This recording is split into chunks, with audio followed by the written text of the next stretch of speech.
बच्चों, नमस्कार। Hindi YouTube study channel में आपका हार्दिक स्वागत है। मैं कुलदीप तोमर।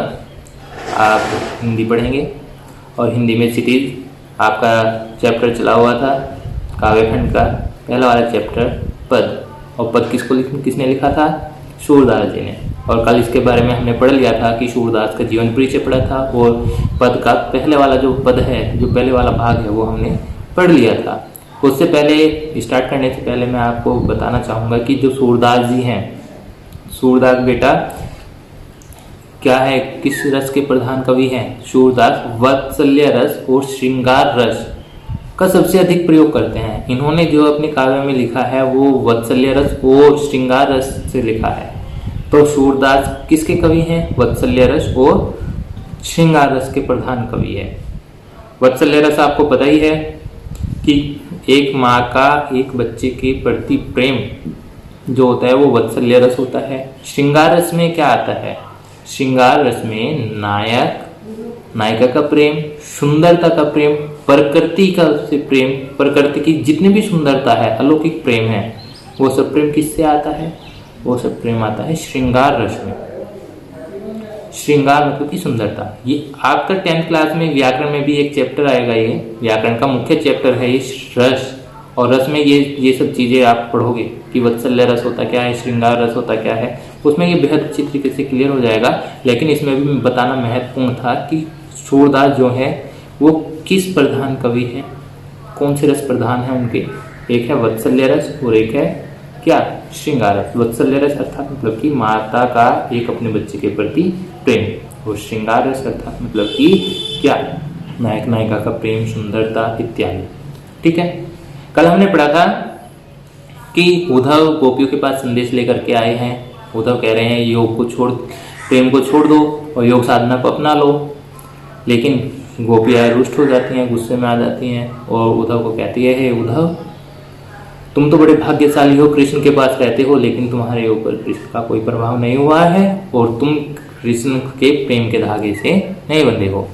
तुम उस कमल के पत्ते के समान हो जो कीचड़ के रहने के बावजूद भी उसके ऊपर एक दाग तक नहीं लगता। तुम उस तेल की मटकी, उस गगरी के समान हो जो पानी के अंदर रहते हुए भी अगर बाहर निकालते हैं तो उसके ऊपर एक बूंद तक पानी नहीं ठहरता। और हमारी दृष्टि से हमें ऐसा लगता है तुमने अब तक प्रेम रूपी नदी में पैर तक नहीं डुबोए हैं और ना ही तुमने कृष्ण के प्रेम को देखा है। फिर कहा है, सूरदास जी कह रहे हैं कि गोपिया कह रही है उद्धव को, उद्धव हम तो गांव की सीधी सादी अबलाएं हैं और हमारी स्थिति तो उस चींटी के समान है जो गुड़ से लिप्त हो जाती हैं और अपने आप को अगर छुड़ाने का, उससे बचने का प्रयास भी करती हैं तो अपना दामन नहीं छुड़ा पाती, अपने प्राण त्याग देती है। उसी प्रकार से हमारा मन जो है, हमारा मन श्री कृष्ण के प्रेम से वशीभूत है। ये बेटा हमारा इतना कल हो चुका था, उसको दोहराया हमने। अब हम पद, दूसरे वाला पद हम आज पढ़ेंगे। ठीक है बच्चों, चलिए दूसरा पद स्टार्ट करते हैं। और पद में दूसरा क्या है? अब उद्धव को बता रही है अपनी स्थिति, हालत जो भी है, मतलब कि दुख और पीड़ा है कि अब उन्हें क्या क्या दुख हो रहे हैं, वो सब किसको बता रही हैं? उद्धव को बता रही हैं गोपियाँ। क्या बता रही हैं कि मन ही मांझ रही, मन की मन ही मांझ रही, कही जाई कौन पे उदो, नाही परत कही, अवधि आधार आस आवन की, तन मन बिथा सही। अब इन जोग संदेशनी सुनी सुनी, ब्रहनई ब्रही दही, चाहती हुती गुहार जहीते, उत्ते ही धार बही, सूरदास अब धीर धरे ही क्यों, मर ज्यादा न लही। इसमें क्या है बेटा? इसमें कहा है मन की मन ही मांझ रही।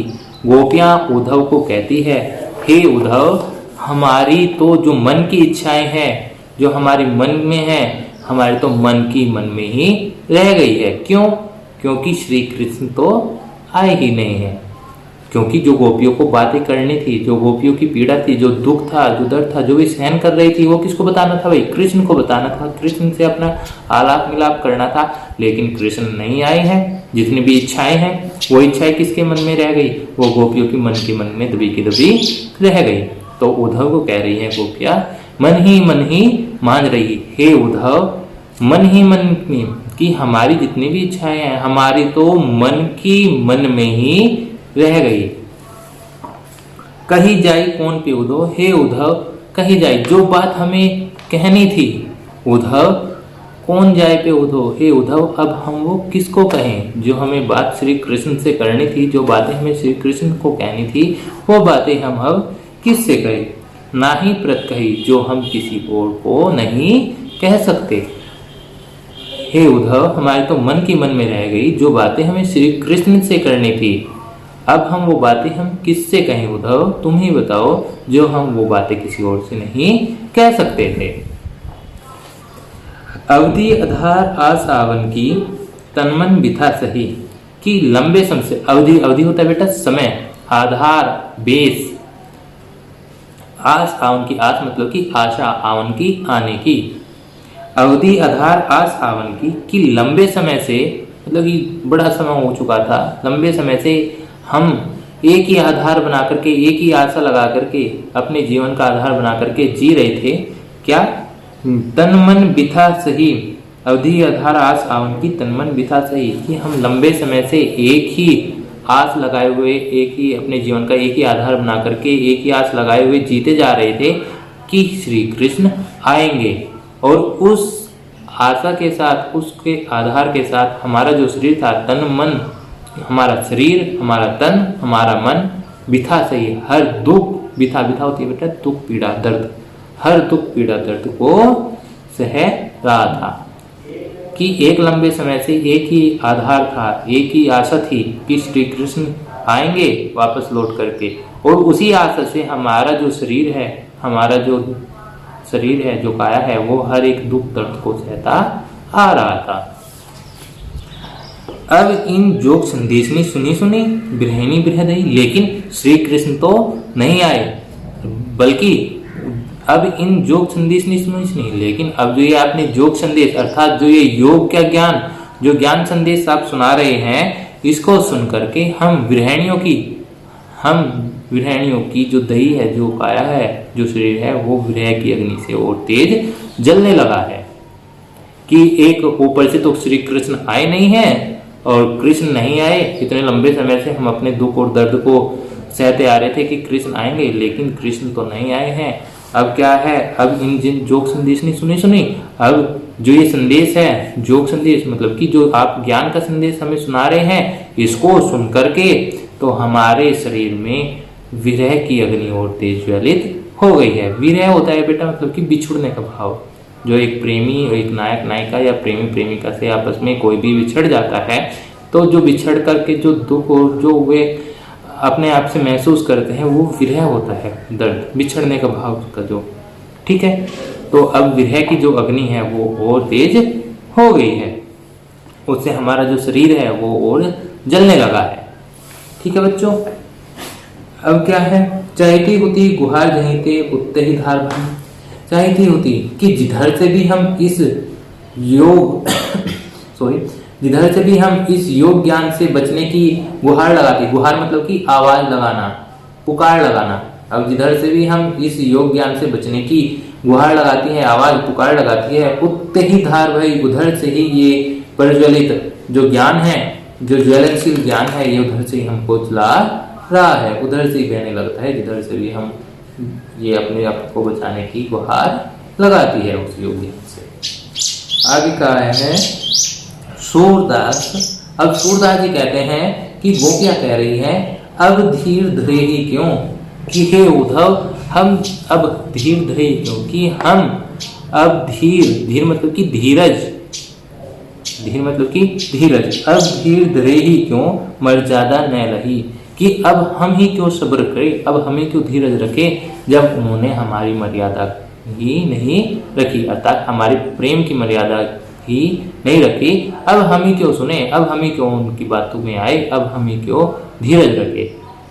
ये कौन कह रही है? गोपियाँ कह रही है कि जब श्री कृष्ण ने हमारी प्रेम की मर्यादा को नहीं समझा, हमारी प्रेम की मर्यादा का उल्लंघन किया, तो अब हम धैर्य क्यों धारण करें। सारांश देखिए, गोपियाँ कह रही है उद्धव को कि हे उद्धव, हमारी तो मन के मन में ही रह गई। क्यों? क्योंकि जो बात हमें श्री कृष्ण से कहनी थी, श्री कृष्ण नहीं आए हैं। अब हम वो बातें अब हम किसको कहें और कैसे कहें? हमारी तो मन की मन में ही रह गई है। गोपियाँ आगे कहती है कि हे उद्धव, हम लंबे समय से एक ही आस लगाए जीते आ रहे थे कि श्री कृष्ण एक दिन अवश्य आएंगे, लेकिन उनकी प्रतीक्षा करते करते हम हर एक दुख दर्द को, हमारा जो शरीर था वो हर एक दुख दर्द को सहता आ रहा था।